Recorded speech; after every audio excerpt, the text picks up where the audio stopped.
আসসালামু আলাইকুম মিহির, কেমন আছো? ওয়ালাইকুম আসসালাম। আলহামদুলিল্লাহ ভালো আছি। কি করতেছো? আমি ক্লাস 9 ও 10 এর ইংরেজি বই থেকে কবিতা পড়ছি। আচ্ছা মিহির, কবিতা তোমার কাছে কেমন? খুব বেশি কঠিন লাগে নাকি সহজ লাগে? কবিতার অর্থগুলো বুঝতে আমার খুবই কষ্ট হয়। আচ্ছা আচ্ছা। তা তুমি কি গাইড বইয়ের হেল্প গুলো নাও না? হ্যাঁ, এখানে আমি গাইড বই থেকেই পড়ছি অর্থগুলো। আচ্ছা, তো গাইড বইয়ের হেল্প নেওয়ার পরেও তোমার এমনি কি সমস্যাগুলো হয় সাধারণত? গাইড বইয়ের অর্থগুলো কবিতার অর্থগুলো বোঝা যায় না। ও আচ্ছা আচ্ছা। তুমি কি ওই কবিতার দোয়ার বইটার নাম শুনছো? না, আমি এখনো শুনিনি। আচ্ছা, তো কবিতার দোয়ার বইটা হচ্ছে এই ক্লাস 9-10 যারা পড়ে বা যারা এবার এসএসসি পরীক্ষা দিবে বা মাদ্রাসায় যারা দাখিল পড়ে তাদের জন্য বিশেষভাবে ডিজাইন করা। অর্থাৎ কবিতার দুয়ারে তোমাদের ক্লাস 9-10 এর যে মানে ৭টা কবিতা আছে ভিন্ন ভিন্ন, যেমন তুমি এখানে পড়তেছো ও মি ও লাইফ। তো এরকম ৭টা যে কবিতা আছে সেই কবিতার উপরে একদম ইন ডিটেল একটা বুক লেখা হয়েছে, যাতে করে একটা স্টুডেন্ট খুব ভালো করে বুঝতে পারে। এই যে কবিতার দুয়ার বইটা হচ্ছে এটা, এটা তো কবিতার দুয়ার বই। তুমি যেহেতু এর আগে দেখোনি, তো আমি তোমাকে এই কবিতার দুয়ার বই আর হচ্ছে এই মানে এনসিটিভির যে বোর্ড বইটা আর হচ্ছে তোমার বাজারে যে সমস্ত গাইড বইগুলো পাওয়া যায় এটার মধ্যে পার্থক্যটা আমি একটু তোমাকে দেখাই, তাহলে তুমি বুঝতে পারবা যে আসলে আমরা কবিতার দুয়ারটা কিভাবে লিখেছি। এটা হচ্ছে তোমার আমাদের বইটা। আর এই যে তুমি যে কবিতাটা পড়তেছো সেটা হচ্ছে ওমি ও লাইফ। এখানে দেখো ওমি ও লাইফ যে কবিতাটা, এই কবিতাটা এখানে শুধু হচ্ছে বোর্ড বইয়ে ইংলিশটা দেওয়া আছে। আর তুমি যে গাইড বইয়ের হেল্পটা নিচ্ছ সেই গাইড বইয়ে সাধারণত ওই ইংলিশ কবিতাটা এবং এর নিচে এর অর্থগুলো দেওয়া আছে।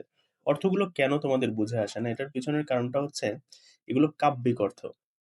সাধারণত তোমরা ছোটবেলা থেকে এই ধরনের কিছু পাও নাই, আর এই সবগুলো বিদেশি রাইটারদের লেখা, যার কারণে তোমার কাছে প্রত্যেকটা লাইন অর্থগুলো বুঝতে অনেক বেশি কষ্ট হয়।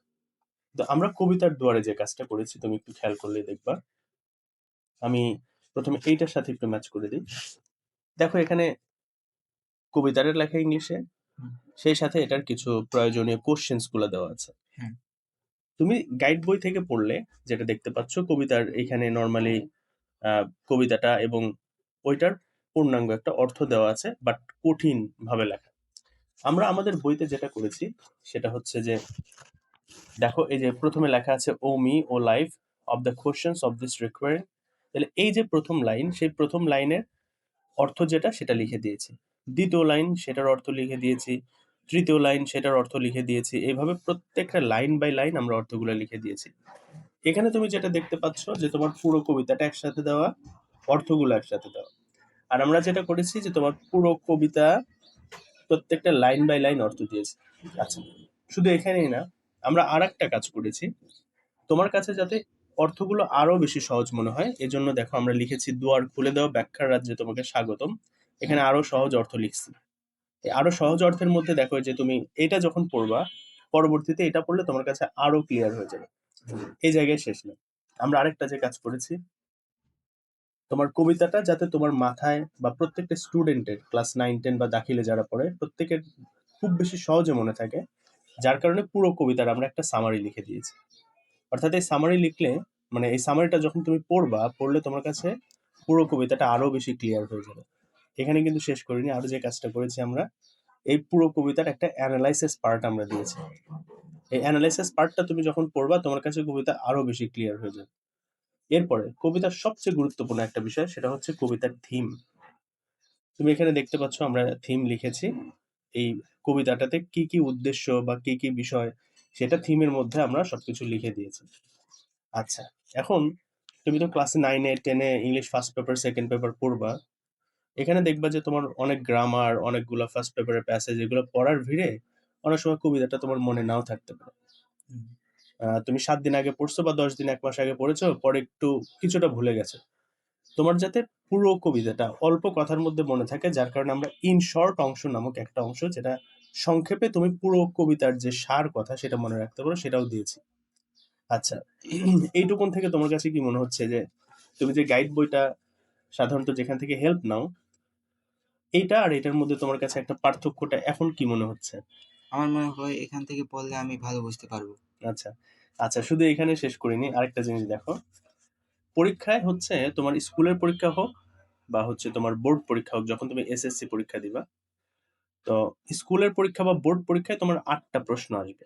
এই ৮টা প্রশ্ন থেকে যেকোনো ৫টা প্রশ্নের আনসার তোমাকে দিতে হবে, যে ৫টা তোমার কাছে সহজ মনে হয়। তো বোর্ডে আসার মতো বা স্কুলে আসার মতো সবচেয়ে মানে টপ মোস্ট ইম্পর্টেন্ট যে ৮টা কোশ্চেন, সেই ৮টা কোশ্চেনও আমরা দিয়েছি। দেখো, এই কোশ্চেনের সাথে অর্থ লিখে দিয়েছি। তো পেন্সিলটা একটু দাও। অর্থ লিখে দিয়েছি। পাশাপাশি যে আরেকটা কাজ করেছি, এই কোশ্চেনের যে আনসারটা হবে, সেই আনসারটাও কিন্তু আমরা এখানে লিখে দিয়েছি। পাশাপাশি এটার অর্থ লিখে দিয়েছি। যাতে করে তুমি কোশ্চেন এর অর্থ বুঝতে খুব সুবিধা হয়। এটার আনসারটা কি সেটার অর্থ বুঝতে অনেক বেশি সুবিধা হয়। এরকম করে দেখো ১ নাম্বার, এখানে ২ নাম্বার, ৩ নাম্বার, ৪ নাম্বার, এরকম করে আমরা টোটাল ৮টা প্রশ্ন, যেটা সবচেয়ে বেশি ইম্পর্টেন্ট, বোর্ডে আসার মতো এবং তোমার এসএসসি মানে ক্লাস 9-10 এ স্কুলে পরীক্ষায় আসার মতো, সেগুলো আমরা দিয়েছি। তো তুমি যদি এই বইটা প্রতিদিন, বেশি না ৪০ মিনিট বা আধা ঘন্টা করে পড়ো, আমি মনে করি ৭ দিনে তুমি ৭টা কবিতা কমপ্লিট করে ফেলতে পারবে। এখন মিহির, তুমি আমাকে একটু বলবা যে এই যে আমাদের এই কবিতার দুয়ার যে বইটা, হুম। এই বইটা দেখা ফলে এবং তুমি এই যে তোমার মেইন বোর্ড বই বা প্রচলিত যে গাইড বইগুলো আছে, এটার পার্থক্য দেখার ফলে তোমার কাছে কি মনে হয় যে তুমি যেহেতু ক্লাস 9-এ পড়ো, একটা ক্লাস 9-10 এর স্টুডেন্টের জন্য বা যারা এবার 2026-এ এসএসসি পরীক্ষা দিবে বা দাখিল পড়ে, তাদের জন্য এই বইটা কতটুকু হেল্পফুল হবে? তুমি একটু তোমার মতামতটা বলো। আমার মতামত অনুযায়ী এই বইটি পড়ার মাধ্যমে আমরা অর্থও ভালোভাবে বুঝতে পারবো এবং পরীক্ষায় ভালো অ্যান্সার করতে পারবো। আচ্ছা, আচ্ছা। তাহলে তুমি কি এই বইটা অন্যদেরকে সাজেস্ট করবা? হ্যাঁ, আমি অবশ্যই সাজেস্ট করি সবাইকে, যাতে তারাও পরীক্ষায় একটু ভালো একটা রেজাল্ট করতে পারে। হ্যাঁ, থ্যাংক ইউ ভেরি মাচ। আমি তোমাকে এই বইটা গিফট হিসেবে দিয়ে গেলাম। তুমি বইটা পড়বা এবং তোমার পরিচিত যারা আছে তাদেরকে বইটা সাজেস্ট করবা। ইনশাল্লাহ আশা করি মানে বাজারে বাংলাদেশের যত বই আছে কবিতার উপরে, সমস্ত বই থেকে এটা বেস্ট বই। আমি তোমাদেরকে এটা গ্যারান্টি দিয়ে বলতে পারি। ঠিক আছে, এটা তোমার জন্য।